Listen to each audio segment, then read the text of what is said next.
안녕. 안녕하십니까. 고생이 많아? 아닙니다. 응. 잘 지냈어요? 그럭저럭.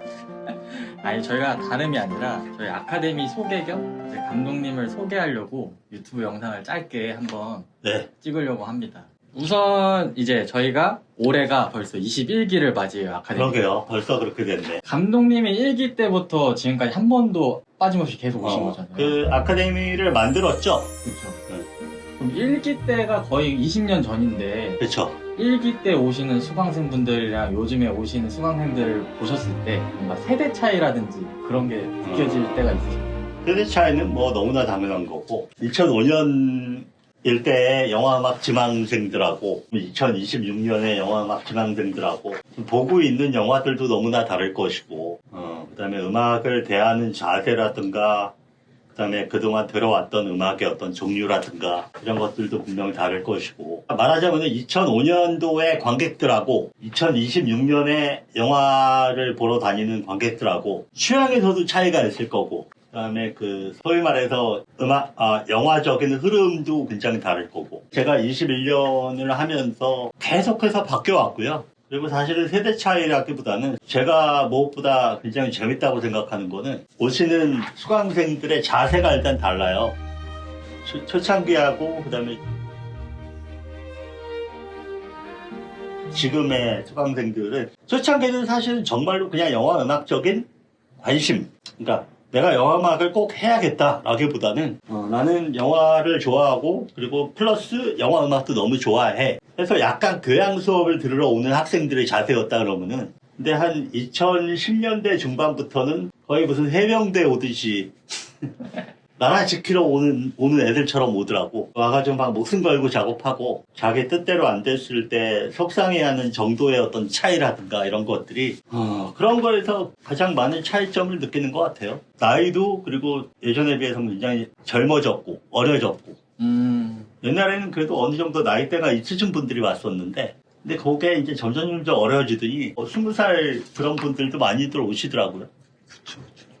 올해는 저희가 영화제가 이제 9월로 옮겨지기도 했고 아카데미가 9월 4일부터 9월 9일까지 진행이 돼요. 네. 근데 처음에 이제 아카데미를 오셨을 때는 8월이었잖아요. 네. 8월과 9월에 진행하는 게 많이 다른가요? 엄청 다르죠. 8월도 저희가 뭐 8월 말 이게 아니라 8월 중순이었잖아요. 그렇죠.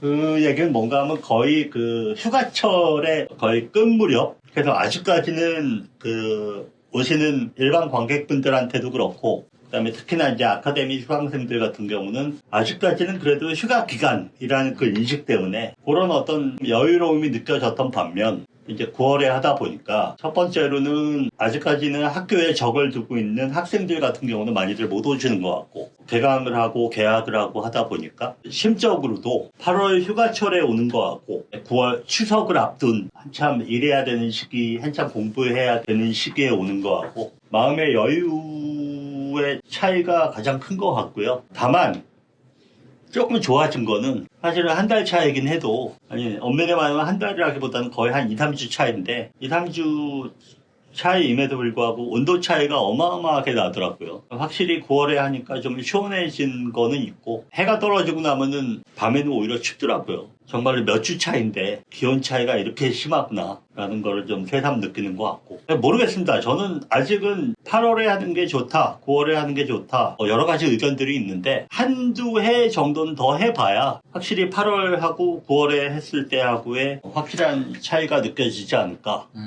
일장일단이 있는 것 같아요. 저희가 이제 몇 년간 지속하긴 했지만 매년 이렇게 많은 분들을 모시다 보니까 최근에 저희가 정리를 했는데 736명을 배출했더라고요. 근데 감독님은 그 736명의 수강생분들 다 만나신 거잖아요. 그렇죠. 기억에 남는 수강생분이라든지 아니면 뭔가 있으실까요? 뭐 특히 기억에 남는 수강생들은 뭐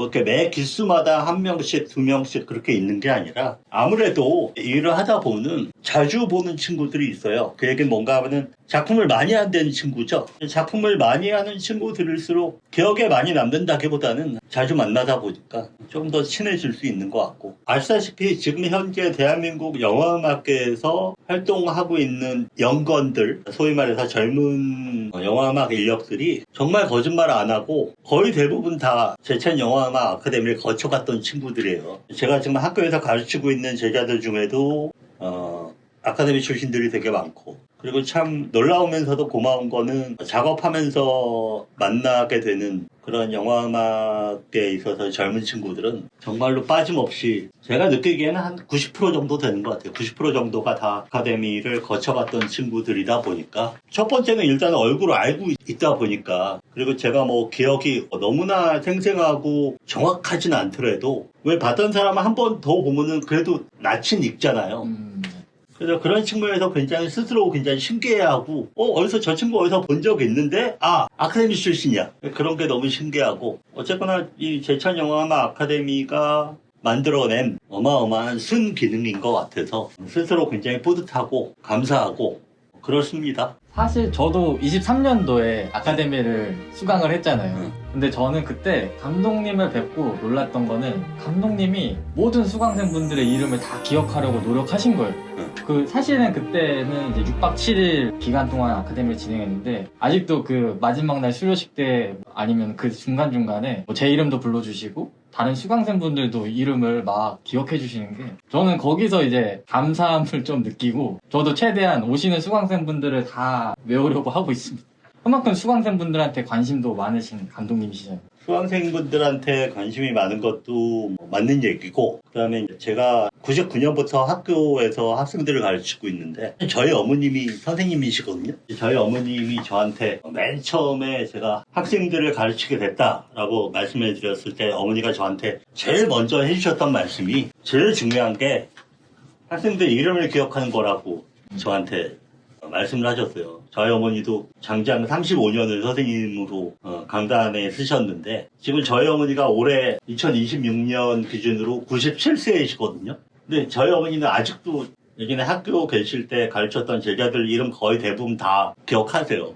그 이유가 존재감이라는, 그리고 자존감이라는 거의 출발은 남이 나를 인정해 줄 때 거기서부터 출발을 한다. 그리고 이제 그 자존감을 지켜주는 가장 좋은 방법은 그 사람의 이름을 불러주고, 그 사람이 누구고, 그 다음에 그 사람의 대략적인 어떤 그런 백그라운드가 어떤지를 알고 있을 때 그 사람의 자존감이 거기서부터 싹을 틔우기 시작한다라는 그런 말씀을 해주셨거든요. 그러다 보니까 저도 몸에 배다 보니까 학교에서부터 시작된 게, 아카데미에 와서도 되게 사람의 이름을 잘 기억하시네요. 기억력이 되게 좋으시네요. 그게 아니라 진짜 열심히 외워요.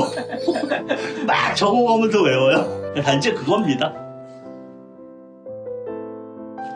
그럼 지금까지가 이제 저희의 전반적인 아카데미 소개였는데, 이런 분들은 와봤으면 좋겠다, 뭐 이런 추천해주고 싶은 분들? 뭐 영화음악에 관심 있으신 분들은 너무나 당연한 거긴 한데, 근데 이제 그 외에 저는 한국 영화 산업이라는 측면에서 좀 궁금하신 게 많으신 분들, 같은 관심사, 같은 어떤 취향, 그런 어떤 동료가 필요하신 그런 분들이 아카데미 쭉 진행하면서 항상 전공자들만 왔던 건 아니잖아요. 그러니까 비전공자들도 굉장히 많았었고, 제작 실습이나 이런 거를 막 강제적으로 누가 뭐 주문을 하거나 막 요구하는 게 아니다 보니까, 자기가 만약에 음악을 만들어 본 경험이 없거나 비전공자들 같은 경우는 옆에 동료들이 다 도와줘요. 그리고 또 재밌는 거는 의견도 다 물어보고, 막 이렇게 예를 들어서 음악을 이렇게 만들어 놓고, 야 네가 듣기엔 어떠니? 라고 해서 그 친구 의견도 충분히 수렴하고, 그런 것들을 저희가 특별히 요구를 안 해도 너무 참 신통방통한 게, 자기네들끼리 그런 걸 너무너무 잘 하더라고요.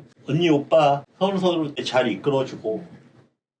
이제 올해 아카데미에 감독님께서 멘토와 강사를 맡아주셨잖아요. 그래서 감독님의 얘기도 좀 여쭤보려고 해요. 감독님도 되게 오랫동안 음악을 하셨잖아요. 31년 됐습니다. 31년 동안 사실 계속 음악을 하는 것도 쉽진 않은데, 네. 분명히 중간중간 슬럼프도 있으셨을 거고, 네. 힘든 시기가 있으셨을 텐데, 저는 31년 내내 슬럼프였어요.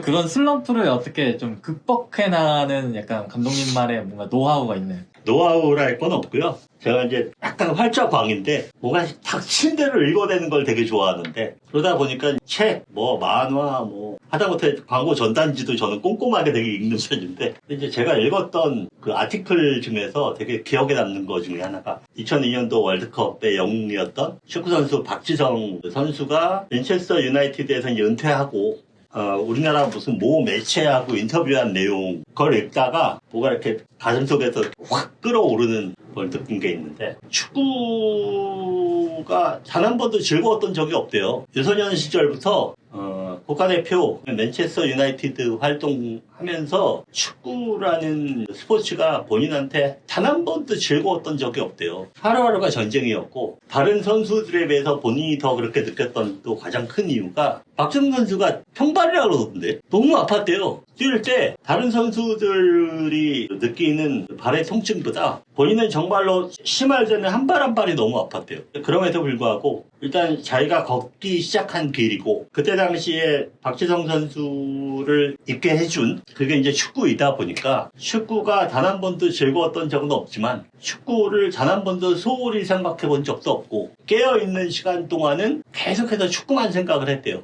그만큼 괴로웠고 그만큼 자기한테는 즐겁진 않더라도 너무나 소중했고 그러다 보니까 나는 이제 여기까지구나 라는 생각이 들었을 때 아쉬움 없이 되게 홀가분한 마음으로 은퇴를 할 수 있었고 축구를 학문으로 공부로 학자적인 입장에서 공부할 수 있는 마음의 준비가 더 좀 수월하게 됐던 것 같고 그런 비슷한 인터뷰 기사를 읽은 적이 있는데 아까 농담처럼 얘기했지만 저는 슬럼프가 아니었던 적은 없었던 것 같아요. 왜냐하면은 무슨 얘기인가 하면은 단 한 번도 그 작업이 이렇게 한 방에 풀리거나 내가 생각했던 대로 슬슬슬슬 풀려가지고서 녹음까지 딱 마치고 그랬을 적은 없어요. 할 때마다 너무 괴롭고 집에 있는 가족들도 저 때문에 너무 괴로워하고 내가 너무 힘들어하니까. 그래서 이제 그런 측면에서 이제 슬럼프가 아니었던 적은 없는 것 같은데 저 또한 역시 이제 서울에서 와가지고 직업의 길로 들어서면서 내가 음악을 만드는 일을 택했기 때문에 이거 안 할 수는 없잖아. 하긴 해야 되는데 만약에 그만둘 거였으면 일찌감치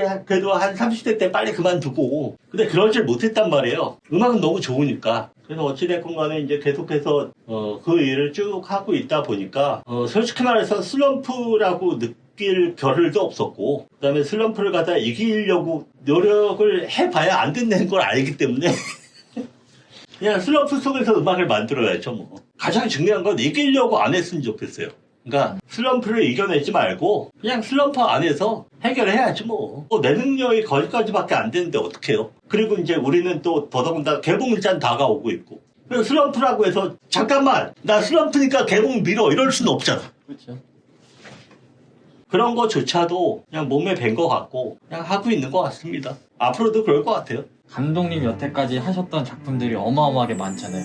감독님의 대표곡 뭐 이런 게 있을까요? 지금 딱 생각나는 곡? 뭔가 어떤 음악에 삽입된 음악? 저는 개인적으로 제가 했던 작품들 중에서 아라한 장풍 대작전의 타이틀하고 그다음에 박수 칠 때 떠나라라는 영화의 엔딩하고 제천영화제에서 너무나 감사하게도 2017년에 의림지에서 제가 라이브를 할 수가 있었고 1시간 정도 시간 동안 제가 이제 라이브를 해야 되는데 셋 리스트 그러니까 라이브 때 연주할 곡을 정해야 되잖아요. 아라한 장풍 대작전 같은 경우는 워낙에 국악적인 요소가 많은 그런 악기들을 많이 쓰다 보니까 이걸 라이브에 넣을까 말까 좀 고민을 많이 하긴 하다가 결국엔 앵콜곡으로 준비를 해서 굉장히 많은 편곡을 거쳐서 원래 오리지널하고는 조금 다른 형태로 연주를 했고 근데 이제 박수제 떠나라 엔딩 같은 경우는 라이브 공연에서 제가 연주를 할 수가 있었는데 다른 이유가 있어서 아라한 장풍 대작전과 박수제 떠나라를 꼽은 건 아니고 어떤 면에서 제가 가장 힘들게 작업했던 그런 곡들이다 보니까 그 고생했던 생각들 때문에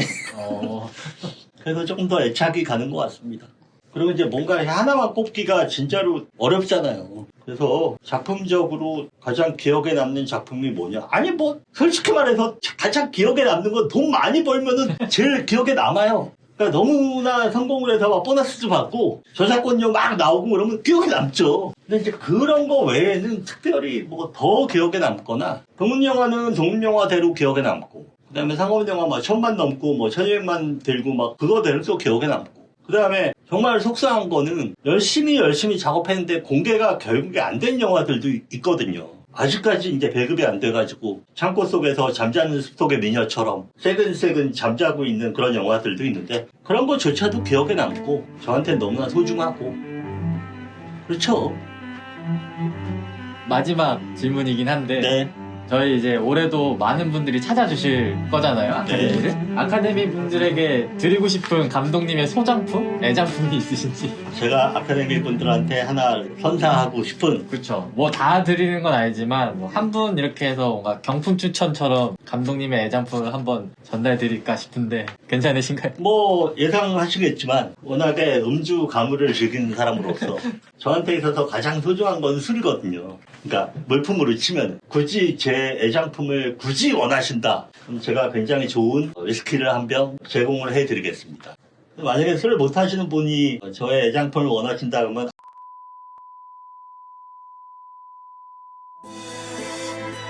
제공하도록 하겠습니다. 감사합니다. 그러면 저희는 딱 여기까지 하고 네. 감독님은 또 저희 9월에 제천에서 뵙는 걸로 하겠습니다. 네, 그럽시다. 고생 많이 하셨습니다. 감사합니다.